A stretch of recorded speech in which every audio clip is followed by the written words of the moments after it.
வந்தவர், டாக்டர் ஒரு கண்ணு சரியா தெரிய மாட்டேங்குது. ஒரு கண்ணா? உனக்கு ரெண்டு கண்ணு தெரியலன்னு சொல்லுங்க.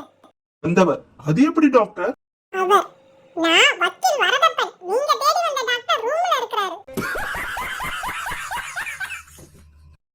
ஒருவர், டிவியில செய்யற சமையல் மாதிரியே என் மனைவி சமையலும் இருக்கும்.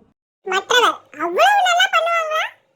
முதலாமவர், இல்ல பார்க்கத்தான் முடியும், சாப்பிட முடியாதுன்னு சொன்னேன்.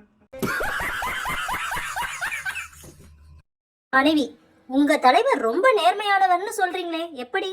கணவர், அவர் படுத்த பாயை கூட சுருட்ட மாட்டாராம். ஆசிரியர், ஆளும் வேலும் பல்லுக்கோருதி என்று அந்த காலத்திலே சொல்லி இருக்காங்க. இதுல இருந்து உனக்கு என்ன தெரியுது?